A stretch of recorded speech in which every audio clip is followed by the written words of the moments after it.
TVC, a TV do Correio da Manhã.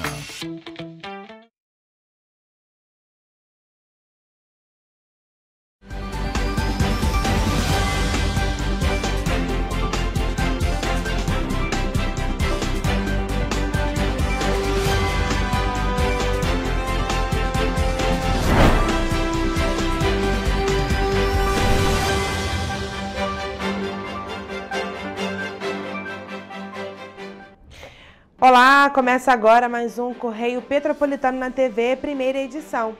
Eu sou Ana Beatriz Tomás e estamos ao vivo dos estúdios da TV Correio da Manhã em Petrópolis, trazendo as principais notícias da região.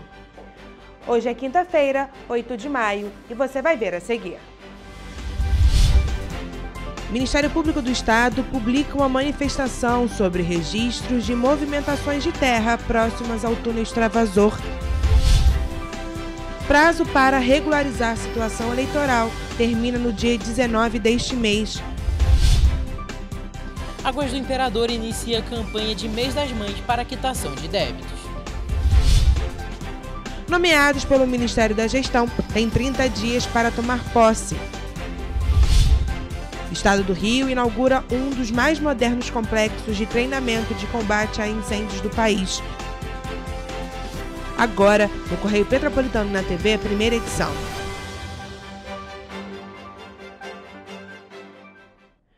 O Ministério Público do Estado do Rio de Janeiro publicou um manifesto sobre novos registros feitos por moradores no entorno das obras do túnel extravasor no bairro Quissamã, em Petrópolis. Segundo a documentação enviada à Justiça, movimentações de terras e fissuras e um possível comprometimento estrutural do solo foram registrados no dia 24 de abril.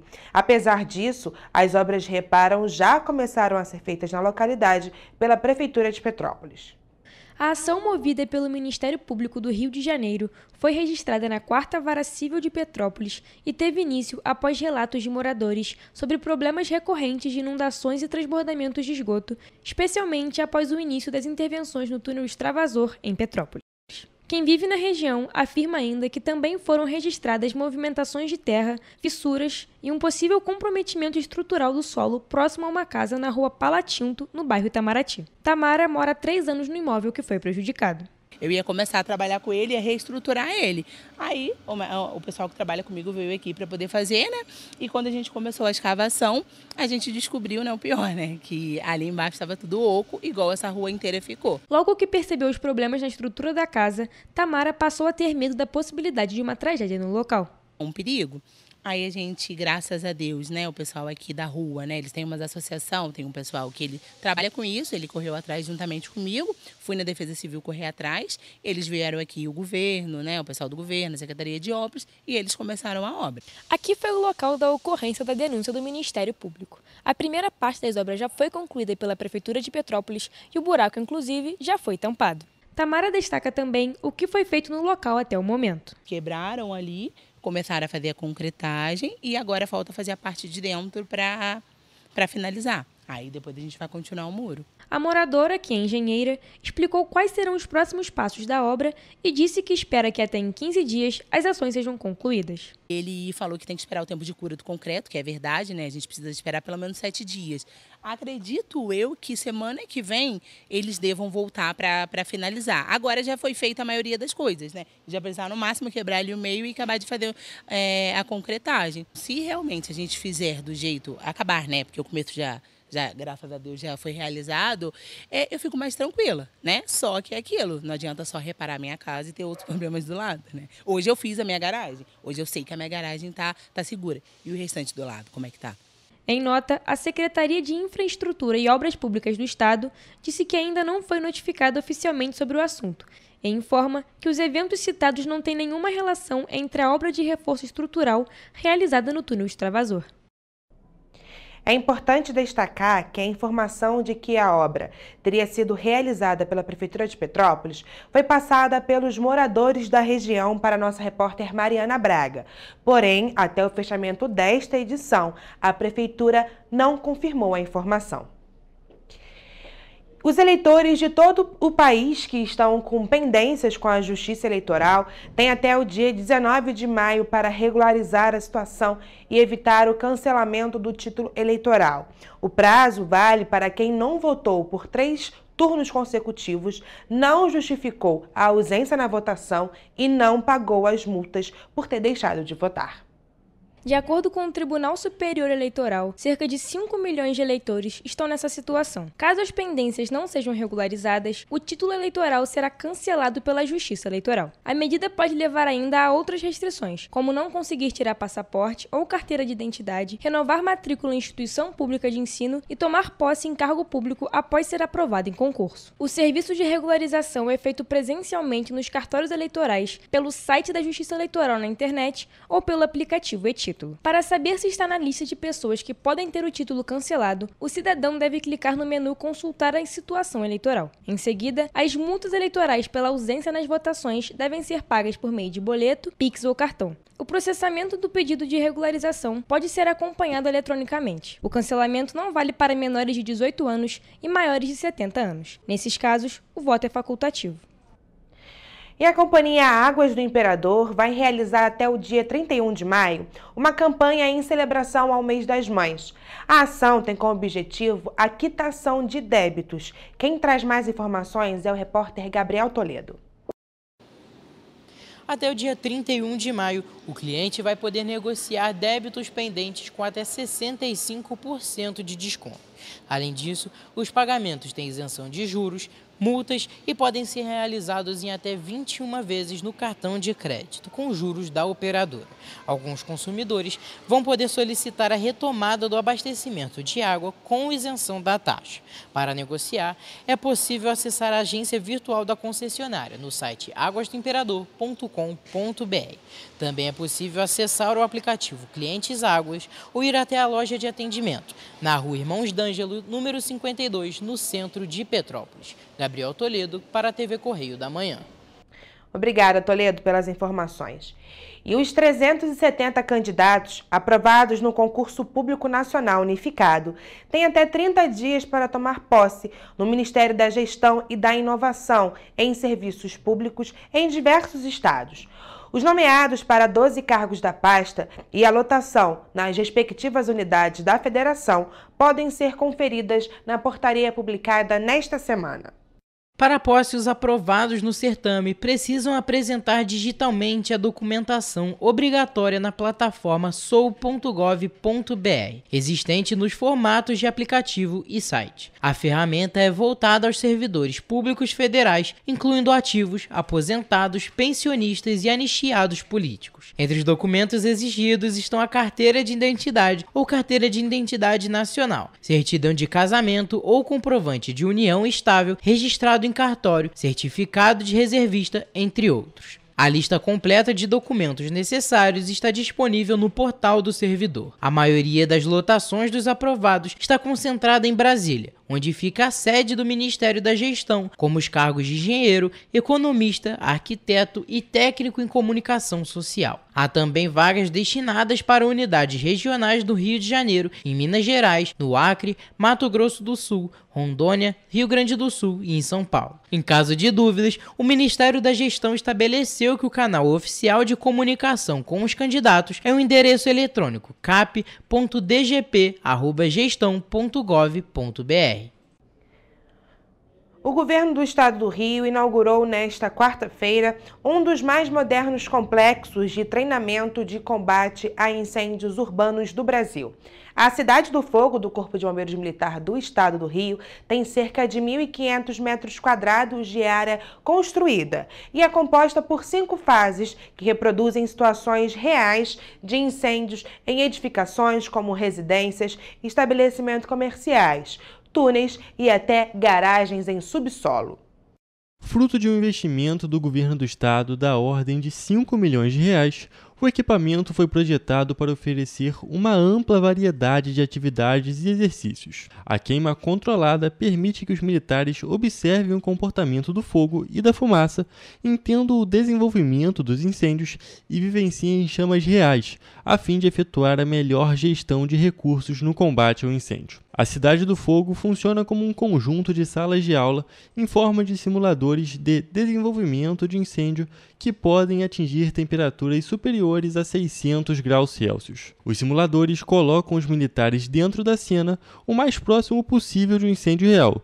Tudo isso sob supervisão, controle e segurança dos instrutores treinados e certificados. Estamos diante de verdadeiros simuladores de incêndio que nos permitem o treinamento e a capacitação com segurança. As estruturas montadas a partir de containers marítimos adaptados ficam localizadas no Complexo de Ensino e Instrução Coronel Sarmento, em Guadalupe. Cada espaço tem um tamanho, uma característica e uma finalidade diferente. Dentro dos equipamentos, os militares são colocados à prova em situações de pouca visibilidade com muito calor e fumaça. Simulando situações reais de combate a incêndio urbano. Os exercícios propostos envolvem observação e ataque às camadas de gases, progressão em incêndio, passagem de portas, ventilação tática, busca e resgate de vítimas e combate às chamas. Os alunos poderão analisar o incêndio desde o seu início até o ápice e montar linhas de atuação, inclusive em cenários desafiadores, com múltiplos cômodos e pavimentos. E você vai ver no próximo bloco. Secretário de Fazenda explica a importância do preenchimento da Declan para Petrópolis. Governo do Estado embarga a construção irregular em área de proteção ambiental. Benefícios sociais garantem rendimento médio recorde de R$ 836 em 2024. Polícia Militar do Estado recebe mais de 200 novas viaturas. MIS recebe equipamentos para a implantação do sistema de ar-condicionado. O Correio Petropolitano na TV, primeira edição, volta já.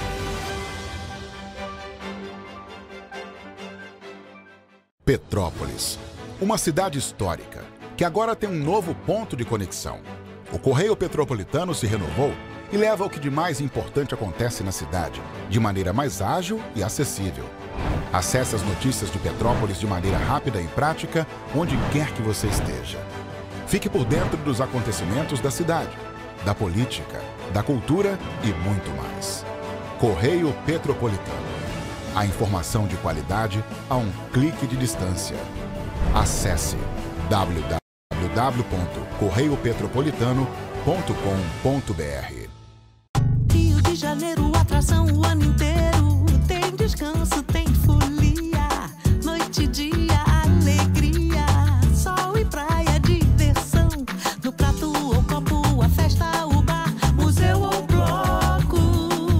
Show, cultura, história, gravado na memória e no seu coração. Rio de Janeiro, vem se apaixonar. Rio de Janeiro, vem se apaixonar. Cidades maravilhas, campo, mata, serra e trilha, em estado de emoção. Tem o Rio de Janeiro, que você já ama, e o Rio que ainda vai conquistar você. Apaixone-se pelo Rio. Rio de Janeiro, vem se apaixonar. Rio de Janeiro, vem se apaixonar. Governo do Estado do Rio de Janeiro.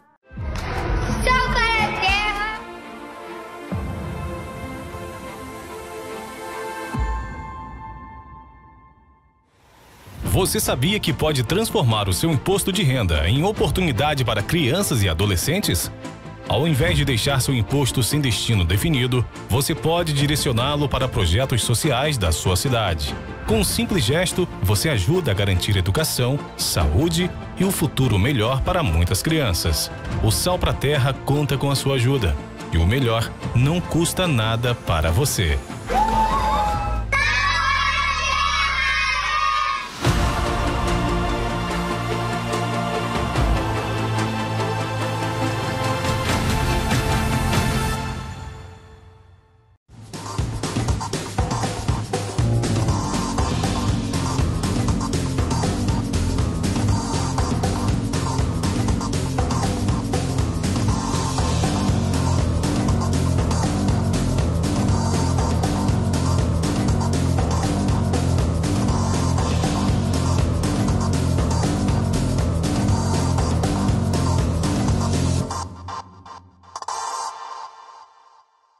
bom jornal tem que ser direto, tem que ser direito. Não ser de esquerda ou de direita, mas direito. É ter coragem de informar a verdade e não impor a sua verdade. É respeitar a inteligência do leitor e vontade do eleitor. Correio da Manhã, um jornal que há 123 anos tem a coragem de ser direto e direito. Em uma banca perto de você. Enquanto você acha que alguma coisa deveria ser feita contra o racismo, a Alerj faz. As leis que você precisa, a Alerj faz. Baixe o aplicativo da Alerj e conheça seus direitos.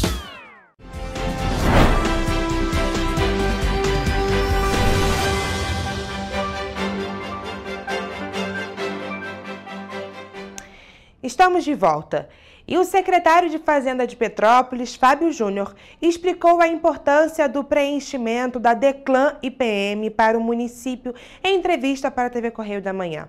Ele ainda destacou que os empresários precisam entregar o documento essencial até o dia 20 de maio. O prazo para entregar a declaração anual para o cálculo do Índice de Participação dos Municípios, a DECLAN-IPM, segue até o dia 20 de maio. O secretário de Fazenda de Petrópolis, Fábio Júnior, conversou com a TV Correio da Manhã e explicou o que é este documento. Ela é uma declaração da movimentação econômica dos municípios do estado do Rio de Janeiro. O secretário também destacou a importância do preenchimento do documento para o município. A DECLAN ela é mais do que uma obrigação acessória, é muito mais do que uma obrigação acessória. Eu costumo dizer que a gente precisa humanizar a DECLAN. A DECLAN ela influencia diretamente no quanto o município receberá de ICMS. Fábio ainda destacou que 75% do índice de participação do município, IPM, é calculado com base nos dados enviados pelas empresas para a Secretaria de Estado de Fazenda, e que quanto maior o IPM, maior o retorno para a cidade por meio do Imposto sobre a Circulação de Mercadorias e Serviços, o ICMS. Imposto que, em 2025, representa cerca de 10% da receita do município de Petrópolis.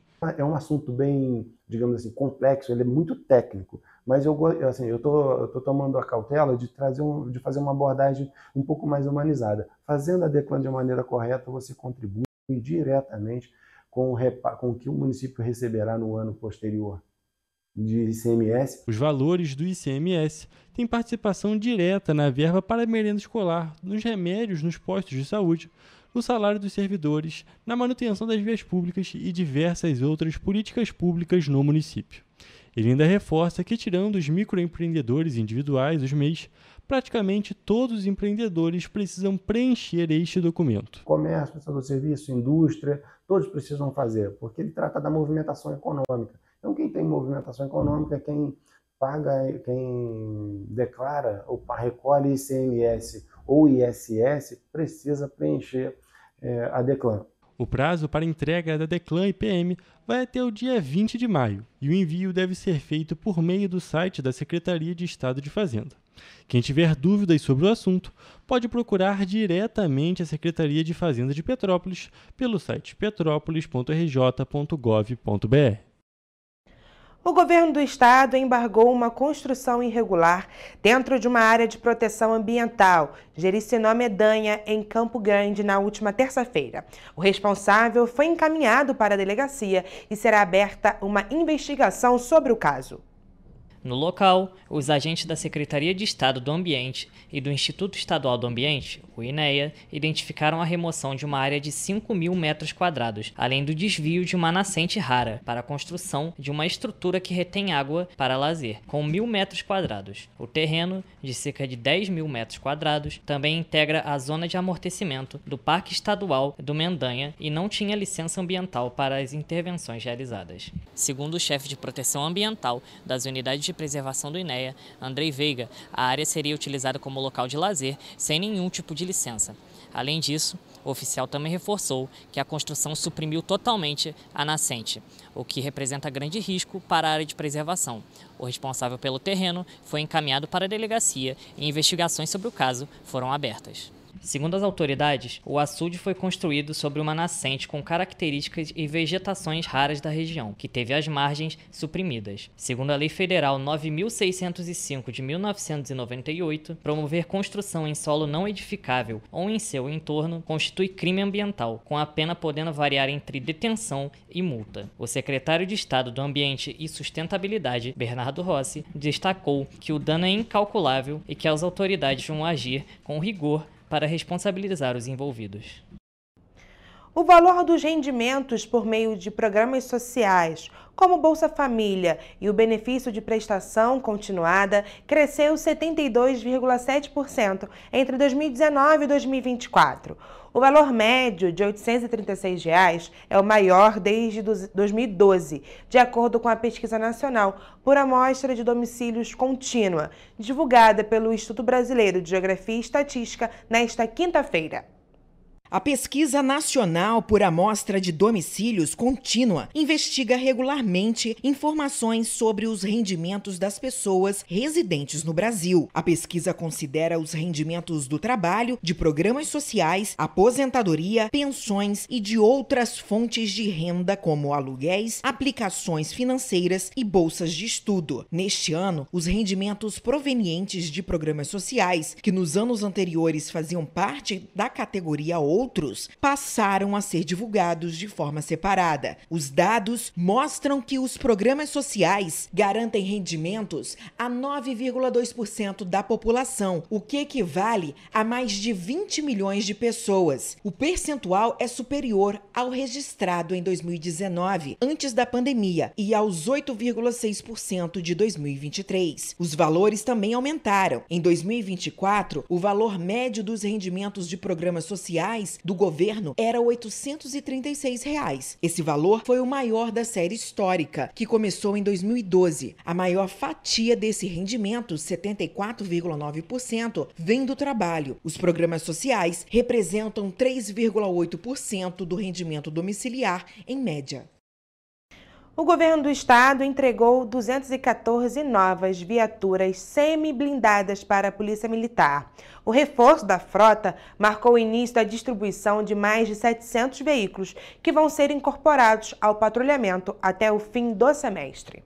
O novo lote é composto por 103 SUVs Renault Duster e 111 picapes Fiat Titano. No total, a nova frota vai contar com 414 Duster, 220 Titano e 127 sedãs Toyota Corolla. Desde 2022, o estado já adquiriu 1.714 viaturas. Durante a cerimônia realizada nos Arcos da Lapa, o governador Cláudio Castro reforçou os investimentos na segurança pública, principalmente no segurança presente. Com essas viaturas que entregamos hoje, só na minha gestão foram mais de 1.700 viaturas entregues. O Segurança Presente, programa modelo do Brasil, eram 21 bases, são 50 bases hoje. Ainda em 2025 estão previstas a chegada de mais 470 motocicletas, 1.000 fuzis e um helicóptero blindado. Além disso, a corporação também segue em expansão, com a incorporação de mais de 2.000 policiais entre 2021 e 2024. Neste ano, 100 oficiais e até 4.000 soldados ainda serão formados. 2.000 deles ainda vão ser convocados. Foram entregues também mais de 3.000 capacetes e 22.000 coletes balísticos, que para o governador são peças fundamentais para o trabalho dos agentes de segurança. Cada policial tem o seu próprio capacete, tem o seu próprio colete, o seu próprio armamento. Isso é dignidade para o policial. O governo do estado investiu 170 milhões de reais em reformas de unidades da Polícia Militar e outros 160 milhões em estrutura tecnológica. Desde 2021, já foram destinados mais de 4 bilhões à segurança pública. O mês de março de 2025 teve o menor índice de roubos de veículos no estado desde 1991, com queda de 38% em relação ao mesmo mês do ano anterior. Também houve queda nos roubos de carga e em homicídios dolosos. Segundo dados do Instituto de Segurança Pública, nos 3 primeiros meses do ano, mais de 11.000 pessoas foram presas em flagrante, 5.041 veículos foram recuperados e 1.491 armas foram apreendidas, 189 delas fuzis. As obras para a conclusão da nova sede do Museu de Imagem e Som de Copacabana, realizadas pelo Governo do Estado, avançam mais um passo com a chegada dos primeiros equipamentos para a implantação do sistema de climatização. Os aparelhos de ar-condicionado foram içados com o auxílio de 2 caminhões guindastes, com capacidade para transportar 110 toneladas. Essa nova fase das intervenções foi acompanhada por técnicos da Secretaria de Infraestrutura e Obras Públicas e operários do consórcio Copacabana, que venceu a licitação para as obras internas do Museu de Imagem e do Som de Copacabana. As obras internas, que incluem a conclusão de projetos de acústica, iluminação, redes, hidráulica e elétrica, sistema de ar-condicionado, pressurização de escadas, sistema de incêndio e paisagismo, têm investimento de R$ 74 milhões. As obras na área externa foram iniciadas em 11 de abril e envolvem a complementação e revitalização das fachadas, incluindo elementos metálicos e vidros da nova sede do museu. O investimento é de R$ 12 milhões. A construção da nova sede, conduzida pelo Governo do Estado em parceria com a Secretaria de Cultura, segue uma proposta inovadora e moderna. O museu ainda contará com uma boate, cine-teatro, café, restaurante panorâmico e um cinema a céu aberto no terraço. A acessibilidade será uma prioridade, com audioguias em 3 idiomas e maquetes táteis. Vamos agora a um rápido intervalo e, na volta, vamos conferir os destaques do esporte.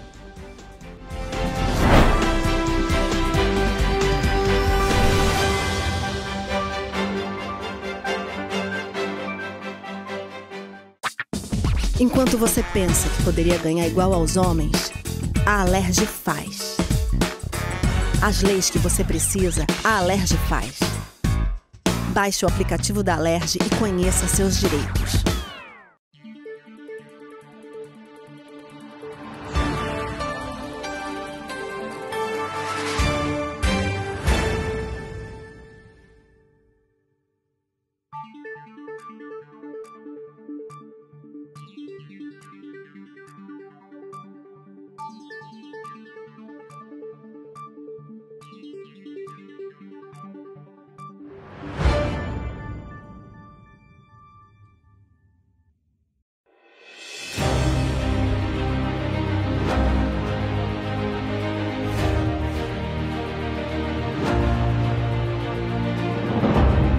Jornalismo de direita.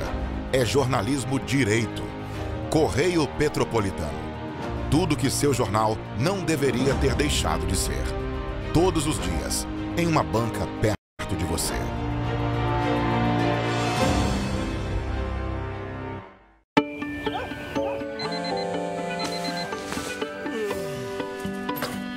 Meu pai é um cara muito corajoso. Ele luta contra o mal igualzinho um super-herói. Ele não usa capa, mas tem um uniforme muito legal e vários equipamentos especiais. Ele também tem super veículos e quando precisa, ele pode até voar. Meu pai me disse para não ter medo, que as coisas estão melhorando. E eu acredito no que ele me fala. É, e os resultados já estão aparecendo. Mas o governo do estado do Rio quer mais. Por isso, estão sendo investidos R$ 1 bilhão na nossa segurança, com ações em todas as regiões do estado. A gente não está aqui dizendo que a guerra contra o crime está ganha. Ainda tem muita coisa a ser feita. Mas aqui no Rio, os criminosos não vão ter vida fácil. Pode acreditar nisso. Governo do Estado do Rio de Janeiro.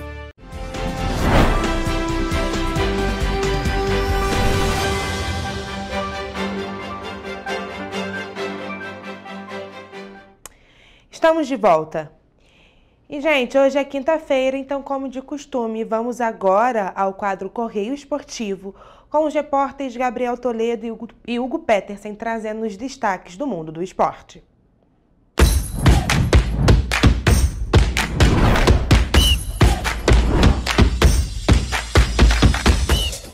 Começamos agora mais uma edição do Correio Esportivo, um momento de focar em esportes aqui na TV Correio da Manhã. Nessa edição a gente vai focar nas competições da Conmebol, a Libertadores e a Sul-Americana e, é claro, a Liga dos Campeões da Europa. Começamos com o Botafogo, que venceu o Carabobo fora de casa por 2-1 pela Libertadores. Com a vitória, o Glorioso chegou a 6 pontos e está na 3ª posição do grupo. Toledo, uma vitória importante para o Botafogo, jogando fora de casa, jogando lá na Venezuela, porém mais um jogo ruim, uma qualidade técnica realmente bem abaixo. Eu acho que o importante nesses jogos de Libertadores muitas vezes não é nem jogar bem. É igual o Botafogo, jogou mal, mas acabou que saiu com os 3 pontos.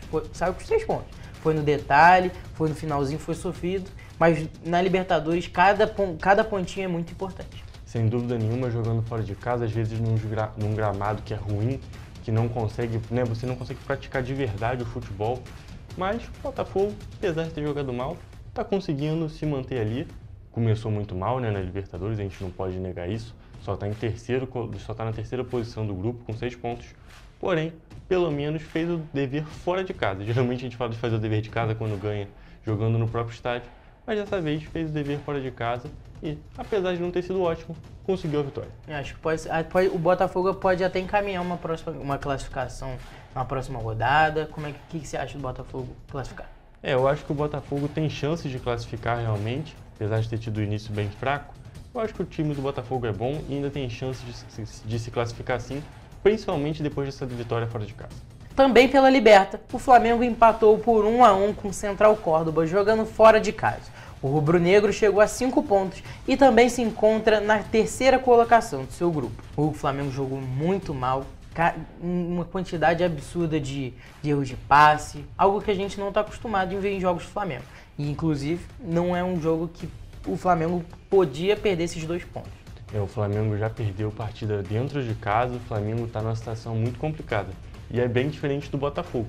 O Botafogo jogou mal e venceu, o Flamengo jogou mal e não conseguiu somar os 3 pontos. Está ali um pontinho atrás do Botafogo, mas eu acho que o Flamengo está querendo se enrolar e não acho provável. Eu ainda acho que o Flamengo se classifica pelo menos em 2º lugar. Mas a chance do Flamengo cair para uma Sul-Americana está se tornando uma realidade. Assim, a gente já comentou em algumas edições aqui do Correio Esportivo. A diretoria do Flamengo não colocou a Libertadores como prioridade. Isso, na minha visão, é um pouco contestável. Colocou Brasileirão, Brasileirão, Libertadores e a Copa do Brasil na ordem de prioridade. Na minha visão, isso é um pouco errado, e a gente sabe, Libertadores é uma competição muito importante. O Flamengo é um dos maiores vencedores dos times brasileiros, com 3 títulos. E é claro, a Libertadores, para o torcedor, é sempre o mais importante. Sem dúvida nenhuma, a Libertadores realmente tem aquele gosto diferente, até chamam a glória eterna, e só de você ver a quantidade de títulos que o Flamengo está empatado junto com o Palmeiras e São Paulo, se eu não me engano, e são os times que têm 3 títulos, e Brasileirão o Flamengo tem não sei quantos, o Palmeiras tem 10, então só de você ver a diferença da quantidade de títulos para os times que são muito grandes, realmente você vê que é um gostinho diferente. A Libertadores tem essa energia diferente. Além de classificar para o Mundial e também para o próximo Super Mundial, que é daqui a 4 anos. Isso é muito importante também, principalmente para o torcedor. Exatamente. E a gente tem que falar até citar o Super Mundial, que até o Palmeiras vai jogar. Mas citando os times cariocas, Botafogo, Fluminense e Flamengo vão jogar o Super Mundial. E se a gente vê que eles não conseguem ganhar dos times que são mais fracos da América do Sul, imagina o que vai acontecer no Super Mundial. Realmente o alerta tem que ligar. Não é uma competição que tem que ser priorizada, vamos ser muito sinceros, porque o nível é muito diferente, porém ninguém quer passar vergonha. Mas é claro, vai ser muito entretenimento pra gente, a gente vai trazer muita coisa boa nessa reta aí de Super Mundial. Sem dúvida nenhuma, vai ter que ter uma cobertura, porque é algo bem diferente que a gente nunca viu, vamos ser sinceros. E voltando ao Libertadores rapidinho, só para finalizar do Flamengo, o Flamengo agora tem 2 jogos dentro de casa no Maracanã e tem obrigação de ganhar os 2 para poder classificar em 2º. Exatamente, o Flamengo realmente tem que ganhar esses jogos para conseguir essa classificação. Mas a gente já falou muito de Libertadores, temos que falar da Sul-Americana também. Partindo para a Sul, o Vasco foi goleado fora de casa na Venezuela. O Cruz Maltino perdeu por 4-1 para o Puerto Cabello e estacionou na 2ª colocação do grupo com apenas 5 pontos. Toledo, na última edição a gente falou um pouco sobre Palmeiras e Vasco, que eu falei que foi um jogo patético do Vasco, porque o Vasco jogou bem e entregou o jogo. Aqui a gente tem outro jogo patético do Vasco, mas aí a situação é completamente diferente, porque o Vasco não teve a chance de ganhar o jogo em momento nenhum. O Vasco até conseguiu um empatezinho ali numa bola parada, mas foi uma partida patética, vergonhosa, apática. É até difícil de descrever esse jogo, é até difícil na verdade, é fácil de escrever. É difícil achar qualquer coisa boa, porque foi todo mundo mal. O time não tinha atitude nenhuma. E uma coisa, a gente volta a repetir, tem coisas que só acontecem com o Vasco. O Vasco conseguiu tomar um gol de cabeça de um jogador de 1,59 m. Isso é inacreditável. Que a gente tem o Lucas Piton, né, o lateral esquerdo, que eu pessoalmente gosto muito. Dormiu no lance. Dormiu no lance. Ele tenta tirar a bola que está vindo pelo alto com a perna, sendo que o jogador é mais baixo, estava na frente dele. É inacreditável. Parece até que é preguiça do jogador, de verdade mesmo. Parece que é piada, parece que é um negócio inacreditável. O Vasco com o Carille não jogava bem, aí mudou o técnico. Não mudou o técnico necessariamente. Sem o Carille, joga mal. Tá com o Felipe Maestro agora, que é técnico interino, que é dirigente do Vasco. Uma situação meio complicada, inclusive, falando, né? A gente tem que falar que é meio complicada, demora pro Vasco conseguir um técnico. Aí vai contra o Palmeiras, o Vasco surge. Joga bem. O Vasco joga bem, mas dá aquele vacilo, porém jogou bem. Aí você pensa, pô, jogou bem contra o Palmeiras. Contra o Puerto Cabelo vai pelo menos ganhar, vai empatar na realidade, né, jogando fora de casa. Mas aí tem uma atuação desse nível, esperando. Só perdeu como foi humilhado. Exatamente, foi o primeiro time brasileiro na história a tomar 4 gols de um time venezuelano, que realmente não tá nem no top 3 aqui de campeonatos da América do Sul.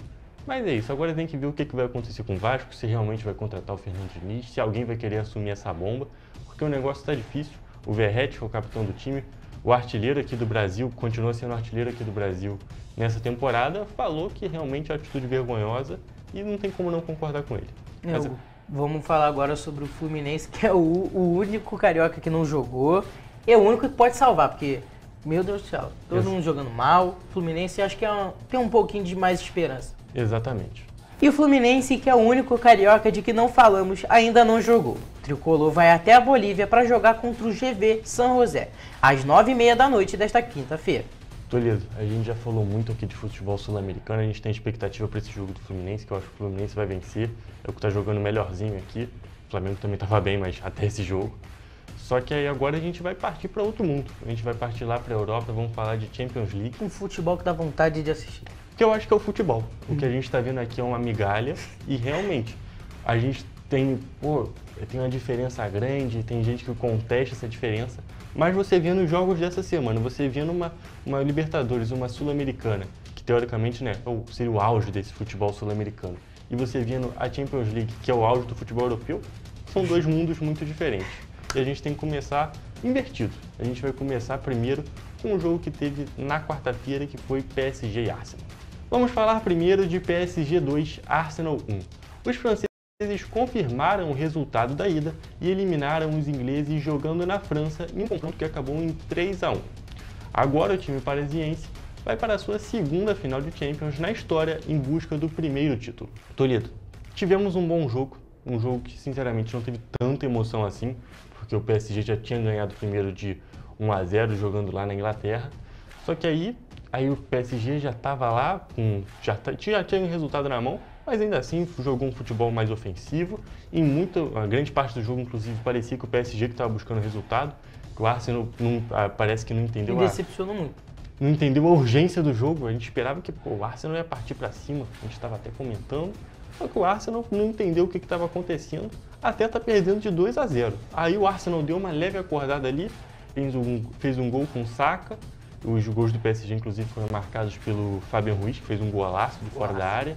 Um chute que dificilmente... Ou tu acerta, ou você faz... Não, ou você erra muito feio, ou você faz um golaço. Não tem meio termo. Exatamente. E depois o Hakimi, que é lateral direito, também fez um gol muito bonito. Gol de centroavante, eu até diria. Que ele gira... Tava lá no meio da área fazendo sei lá o quê. Exatamente. Ele vai muito bem. E a gente tem que até destacar isso.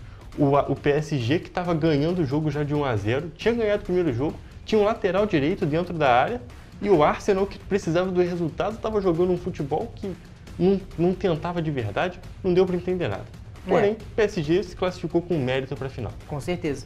E inclusive, na minha visão, o Arsenal até me decepcionou um pouco nesse jogo, principalmente esse de volta, O Arsenal, o Arteta, inclusive, na verdade, ele mexeu muito mal no time, na minha visão. Ele tirou o Martinelli, que estava muito bem no jogo brasileiro, e trocou 6 por meia dúzia em praticamente todas as substituições. O Arsenal vem sofrendo com desfalque por lesão a temporada inteira, assim, praticamente, não tinha muito centroavante. O Merino, que é volante, segundo volante, estava jogando centroavante, não estava fazendo um bom jogo, mas o Arteta mexeu muito mal e parecia que, realmente, o PSG que estava precisando do resultado, foi uma classificação tranquila. Exatamente, chegou até o ponto que o PSG tirou um lateral para botar atacante, e o Arsenal seguia fazendo a substituição, trocando volante por volante. O Nwaneri, que é um jogador bem jovem, um jogador inglês que está sendo uma promessa lá no Arsenal, nem foi pro jogo. Sinceramente, não deu para entender. Foi aquele... Poderia ter sido um jogão, foi um bom jogo, não vamos dizer que foi um jogo ruim. É que a gente está muito mal acostumado em ver esses jogos de Libertadores Sul-Americano. A gente vê esses jogos lá da Champions League, qualquer jogo é muito bom. Não, e a gente tem que falar ainda que foi decepção, principalmente pelo motivo da gente ter invertido esse jogo. Porque a gente falou primeiro do jogo que aconteceu na quarta para falar depois da terça. Porque o nível dos dois foi muito diferente. O que a gente tem que comentar agora sobre Inter de Milão e Barcelona, que vamos até esperar, vamos deixar o Toledo falar aqui e depois a gente comenta sobre. E falando em jogão, na outra semifinal a Inter de Milão se classificou após eliminar o Barcelona em um confronto épico e que acabou no placar agregado de 7-6. A chamada Batalha de Milão, que foi disputada no estádio San Siro, terminou em 4-3, com 2 viradas e muita emoção. Agora a Inter vai para a final contra o PSG, em busca do 4º título da principal competição de clubes do mundo. Toledo, eu acho que quem assistiu esse jogo viu um dos melhores jogos que já foi disputado na história do futebol. Foi assim, um negócio surreal. Eu, pessoalmente, não tinha conseguido assistir o jogo da ida, que foi o 3-3, eu pensei, caramba, perdi um jogão e agora já não tem mais o que fazer. Perdi o jogo e perdi uma oportunidade de ver uma ótima partida. Mas essa segunda, o jogo da volta que foi disputado na Itália, superou. Foi um negócio assim, inacreditável. Eu consegui ver os 2 jogos, que privilégio, entretenimento garantido, não dá vontade de piscar assistindo os jogos, sinceramente. E assim, até um resultado que até me surpreende. A Inter de Milão, claro, vem jogando muito bem, tanto que já até jogou outra final de Champions há uns 2 anos, contra o Manchester City, acabou que perdeu. Mas assim, a Inter vem jogando muito bem, era uma defesa que vinha sofrendo muitos poucos gols.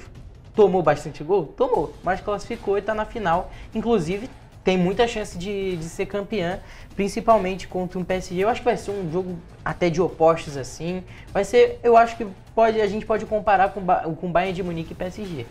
E PSG não, e Inter de Milão. E realmente, dá pra se dizer que esse jogo foi eu vi um comentário falando disso, que foi uma ode do futebol. Esse jogo é a síntese do que o futebol era pra ser. Foram 2 times que partiram em busca do resultado a todo momento. O primeiro jogo já tinha sido 3-3. E ainda assim os 2 times foram em busca do resultado. A Inter de Milão repetiu o que tinha feito na ida. Abriu 2-0 e terminou o primeiro tempo 2-0 dessa vez. Aí parecia, nossa, realmente a Inter de Milão vai ser superior e vai ganhar o jogo. Só que aí o Barcelona vira o jogo. Tem até, se eu não me engano, aos 43 do segundo tempo, o Rafinha, que não estava indo muito bem na partida, faz o gol que parecia que era o gol da classificação. E o gol que botava ele, muito na frente dos outros, inclusive na busca pelo melhor do mundo. Só que aí, um zagueiro de 37 anos vai para a área, um zagueiro que praticamente jogou a carreira toda em clube de um nível menor. Ele vai para a área, faz um gol de centroavante, empata o jogo 3-3 e na prorrogação a Inter de Milão consegue virar de novo o resultado. Assim, é um dos jogos que mostra por que o futebol é o futebol e por que tanta gente ama esse esporte. Com certeza. E as suas expectativas para a final, Hugo? Toledo, sinceramente, essa final pode acontecer qualquer coisa, que essa Champions League já entregou muito.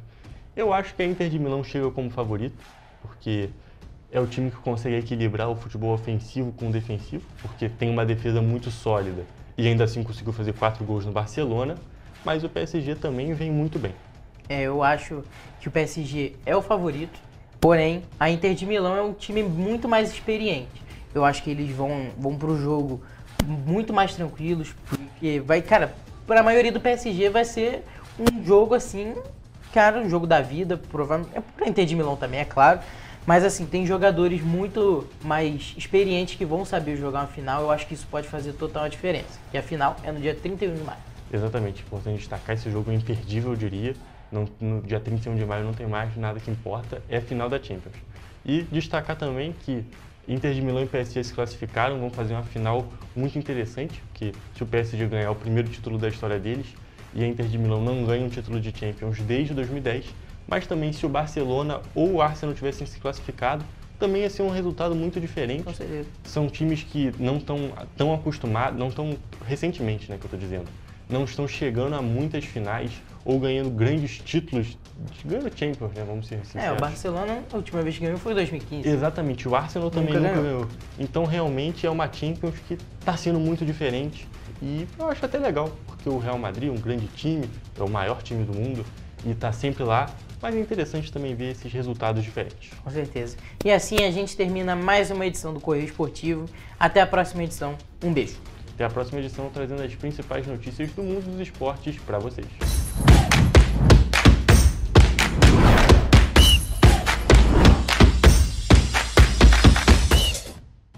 Muito obrigada, meninos, pelas informações. Vocês dois, como sempre, super inteirados do mundo do esporte. E você vai ver no próximo bloco. Produção industrial cresce 1,2% em março.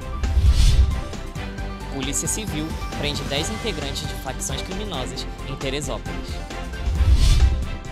Polícia Federal deflagra a Operação Tropeiros 2 em 3 estados. O Correio Petropolitano na TV, primeira edição, volta já.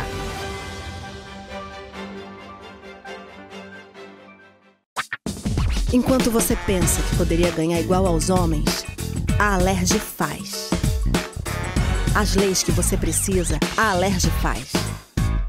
Baixe o aplicativo da Alerj e conheça seus direitos.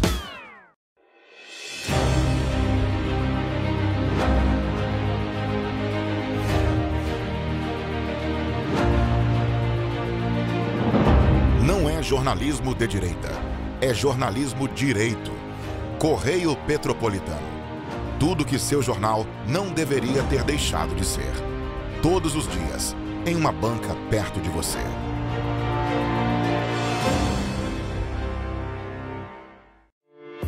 Se você busca por versatilidade, qualidade e ótimos preços, Zaya Moda e Estilo é a loja que você procura. Aqui você vai atualizar todo o seu armário com peças incríveis e com uma variedade que vai te surpreender. A loja que atende a todos os gostos e estilos bem pertinho de você. Estamos na Feirinha de Itaipava, Rua 5, no box 190. E para facilitar, nós também fazemos vendas online através do WhatsApp, no telefone 24 98807 3591 e no Instagram, @lojazayamodas. E nós entregamos para todo o Brasil, então não perca tempo. Venha para a Zaya e descubra o seu novo look favorito hoje mesmo. Esperamos por você!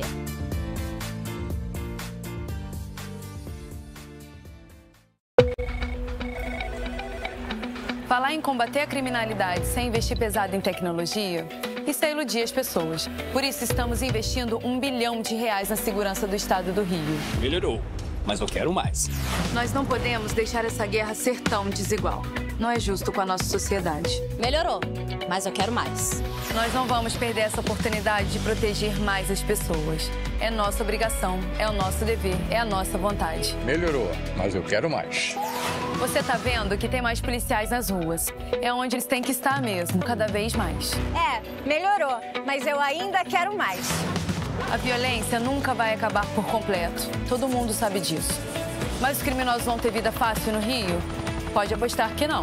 Melhorou. Mas a gente quer mais. O governo do estado do Rio também quer. É por isso que a gente vai continuar investindo, vai continuar melhorando. Governo do estado do Rio de Janeiro. Para ter mais qualidade de vida, conte com a maior rede de academias de Petrópolis. Aqui na Corper, com uma mensalidade, você utiliza todas as unidades: Centro, Bingen, Itamaraty e Itaipava. com planos a partir de R$ 95,00. A academia oferece ambientes modernos para você cuidar da sua saúde com segurança. Os espaços contam com dezenas de aparelhos de musculação, diversos equipamentos para aeróbico e funcional, além, é claro, de profissionais qualificados e uma extensa grade de aulas coletivas, que inclui dança, bike, jump, wolf fit, step fit, entre outras. Nossas estruturas são equipadas com salas de musculação e aulas coletivas, salas de avaliação física e nutricional, vestiários e estacionamentos amplos. Venha nos fazer uma visita e surpreenda-se!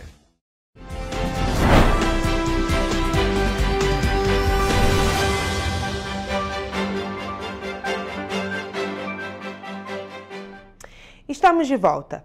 E em março de 2025, a produção industrial nacional cresceu 1,2% frente a fevereiro na série com ajuste sazonal. Em relação a março de 2024, na série sem ajuste, houve um crescimento de 3%, 10ª taxa positiva consecutiva e a mais intensa desde outubro de 2024. O acumulado no ano foi de 1,9% e dos últimos 2 meses chegou a 3%.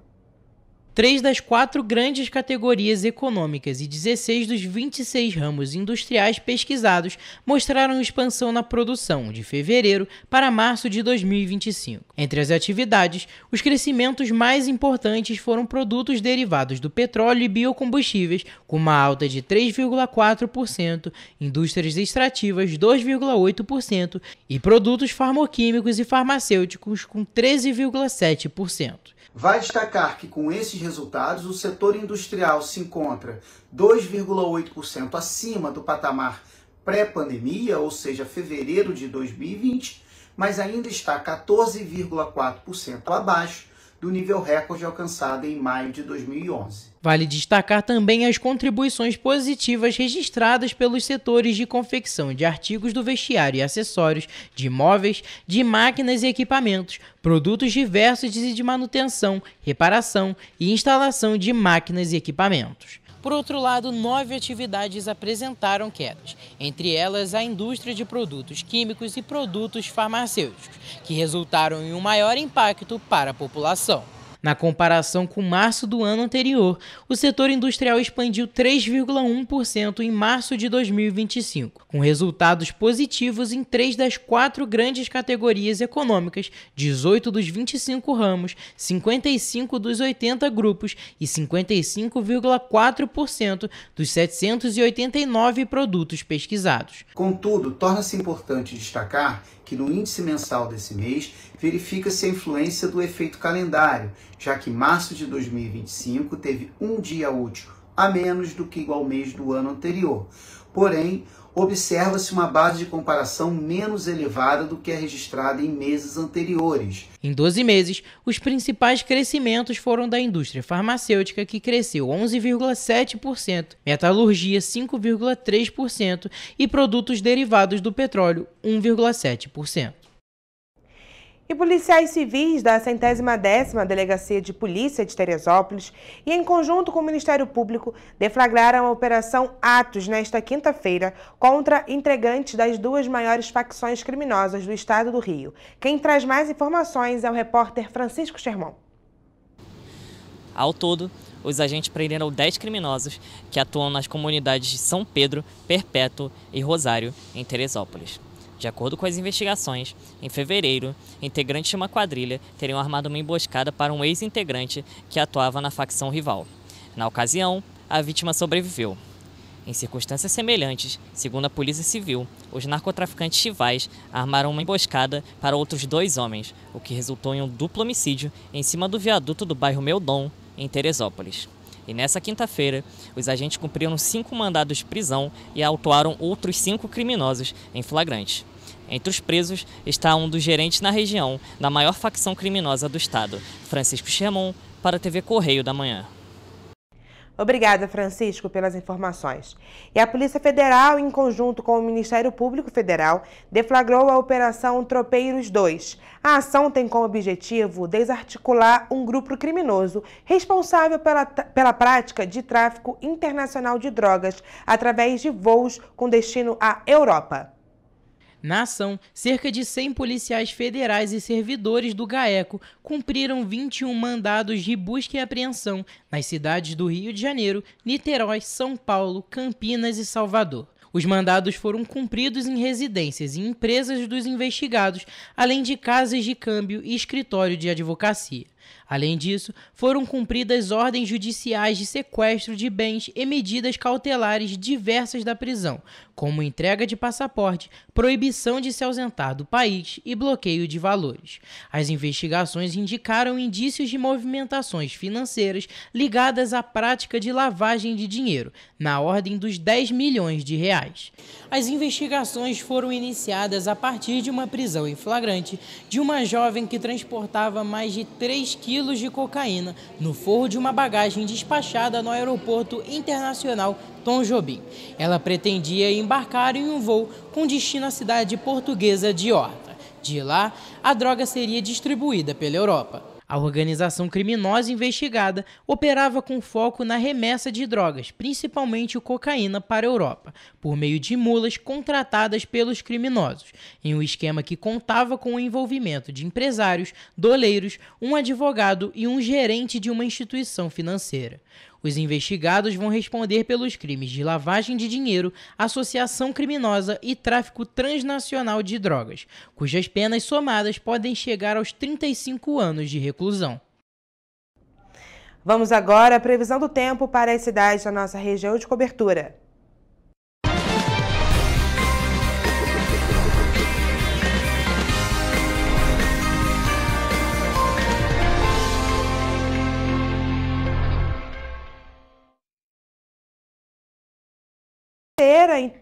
O dia mais aguardado na semana por quem trabalha, a gente sempre brinca aqui, então nada mais importante do que saber como vai estar o tempo.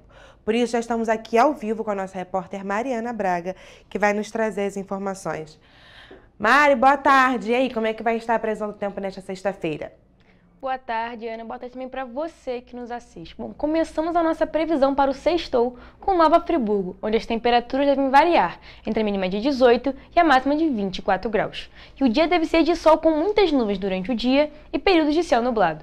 E à noite com poucas nuvens. Em Teresópolis, essa tendência se mantém, dia de sol com muitas nuvens durante o dia e períodos de céu nublado. E à noite com poucas nuvens. As temperaturas devem variar entre a mínima de 18 e a máxima de 25 graus Celsius. Aqui em Petrópolis, as temperaturas devem seguir as mesmas que a cidade da Imperatriz, variando entre a mínima de 18 e a máxima de 25 graus. O dia deve ser de sol com muitas nuvens durante o dia e períodos de céu nublado. E à noite com poucas nuvens. Saindo agora da região serrana e indo para o centro-sul, o dia vai ter temperaturas variando entre a mínima de 20 e a máxima de 28 graus. E o dia vai ser de sol com muitas nuvens durante o dia e períodos de céu nublado. E à noite vai ter poucas nuvens. Em Três Rios, a tendência para o dia é a mesma, sol com muitas nuvens e períodos de céu nublado. E à noite deve ter poucas nuvens. As temperaturas devem variar entre a mínima de 21 e a máxima de 30 graus Celsius. Ou seja, um sextou sem chuvas e com temperaturas amenas na região serrana e de um calorzinho na região centro-sul. É isso aí, Mari. Como eu já comentei ontem com o Toledo, nós estávamos passando na semana passada e pelo início dessa semana dias mais parecidos com o inverno, né? Mais frio, um clima mais gelado. Mas esses últimos dias dessa semana, ontem, hoje e como você disse, a tendência para amanhã, são dias bem típicos de outono, né? O clima mais ameno, sem previsão de chuva e lá no sul do estado até uma ligeira elevação, mas ainda com as temperaturas bem amenas. Muito obrigada, Mari, pelas informações e esta foi a previsão do tempo para essa sexta-feira nas cidades da nossa região de cobertura.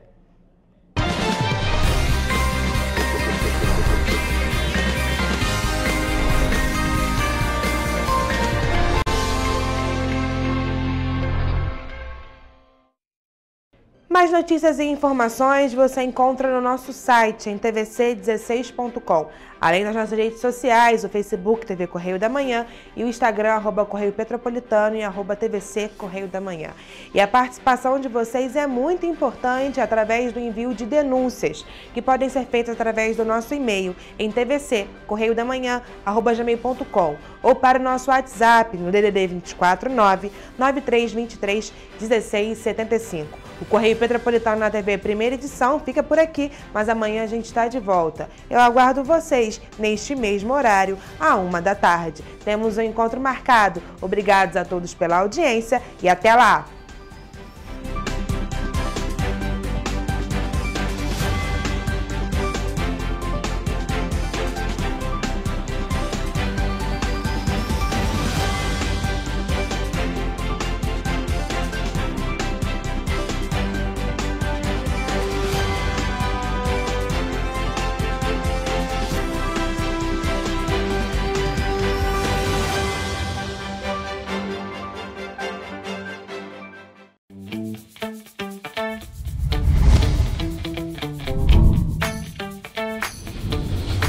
TVC, a TV do Correio da Manhã.